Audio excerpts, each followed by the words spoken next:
வணக்கம். நாங்கள் பார்த்தீங்கன்னா விழுப்புரம் மாவட்டம், திண்டிவனம் வட்டம், மரக்காணம் ஒன்றியம், கீழடியாலம் பஞ்சாயத்துக்கு உட்பட்ட அம்மன் நகர், முருகாநகர் விரிவாக்கம், சிவஜோதி நகர் இந்த பகுதியில் இருக்கிற சுமார் ஒரு 500 குடும்பங்களுக்கு மேலே அங்கே குடும்பம் இருந்துகிட்ருக்கோம். அந்த பகுதியில் 6 மாதத்துக்கு மேலே எங்களுக்கு தண்ணீர் பிரச்சனை, கடுமையான தண்ணீர் பிரச்சனை, வறட்சி இருக்கும். நாங்கள் பார்த்தீங்கன்னா ஒவ்வொருத்தரும் இந்த வறட்சி டைமில் ஒவ்வொருத்தரும் ஒவ்வொரு வீட்டிலையும் பார்த்தீங்கன்னா தண்ணி தொட்டி கட்டி வச்சுருக்குறோம்.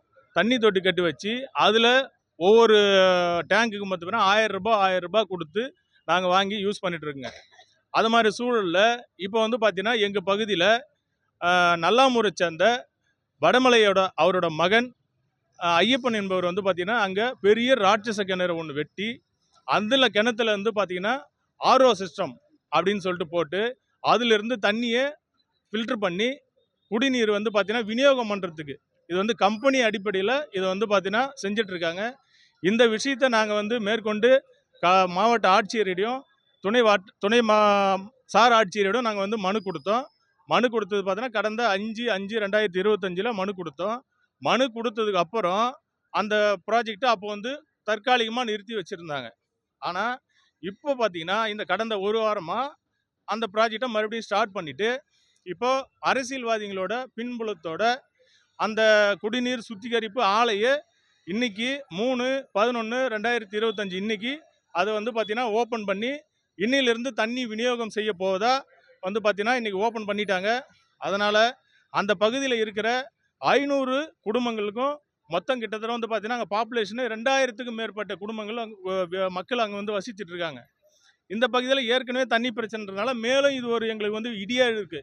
இந்த பிரச்சனையை நாங்கள் மேற்கொண்டு கலெக்டர் ஆஃபீஸில் கொடுத்தும் இது மாதிரி ஓப்பன் பண்ணுறாங்க அப்படின்னும் போது எங்களுக்கு மிகுந்த மன வருத்தத்தை ஏற்படுது. எல்லாமே பார்த்தீங்கன்னா வீடுலாம் அங்கெல்லாம் விற்றுட்டு வேறு ஏரியாவுக்கு போகிற மாதிரி இப்போ நிறைய வீடு விற்றுட்டு போயிட்டுருக்காங்க. ஏன்னா தண்ணி இல்லை, இந்த ஏரியாவில் எப்படி குடும்பம் இருக்குது அப்படின்ற மாதிரி போயிட்டுருக்காங்க.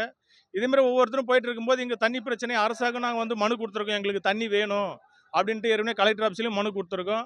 இது பார்த்தீங்கன்னா யாரும் கண்டுக்காமல் இருக்காங்க. ஒரு பாராமுகமாக இருந்துட்டு எங்கள் பகுதியை ஒரு தண்ணீர் அந்த கூட்டேற்படி கேட்டாலே அந்த ஏரியாவில் தண்ணி இல்லாத ஏரியா அப்படின்ற ஒரு முத்திரை குத்துன மாதிரி போயிடுச்சுங்க. அதனால் இது மூலிமா நாங்கள் மாவட்ட ஆட்சியருக்கும் தமிழக முதலமைச்சர் ஸ்டாலின் ஐயா அவர்களுக்கும் துணை முதலமைச்சர் உதயநிதி ஸ்டாலின் ஐயா அவர்களுக்கும் நாங்கள் கேட்டுக்கிறது என்னென்னா, எங்கள் பகுதியை கொஞ்சம் பார்த்து அதிகாரிகளை அனுப்பி அவங்க மூலிமா எங்களுக்கு நிரந்தரமாக ஒரு டேங்க் அமைச்சு கிணறு வெட்டி எங்களுக்கு தண்ணீர் வசதி செஞ்சு கொடுக்கணும் அப்படின்னு சொல்லிட்டு பொதுமக்கள் சார்பாக கீழடியாலம் பஞ்சாயத்து சார்பாக நாங்கள் விரும்பி கேட்டுக்கொள்கிறோம். என் பேர் ஜெயசுதன், கூட்டேரிப்பட்டு அம்மன் நகர் பகுதியில் இருக்கோம். நாங்கள் அந்த ஆர்ஓவை பார்த்தீங்கன்னா முழுசாக நிரந்தரமாக சீல் வச்சு க்ளோஸ் பண்ணணும். ஏன்னா அந்த ஆர்ஓ ஸ்டார்ட் ஆயிடுச்சுன்னா அங்கே இருக்கிற பகுதியில் ஒரு மக்களுக்கு கூட தண்ணி கிடைக்காது. ஆனால் நிரந்தரமாக அதை மூடணும். மூடுற வரைக்கும் நாங்கள் எங்களோட போராட்டத்தை நாங்கள் தொடர்ந்து தான் இருப்போங்க.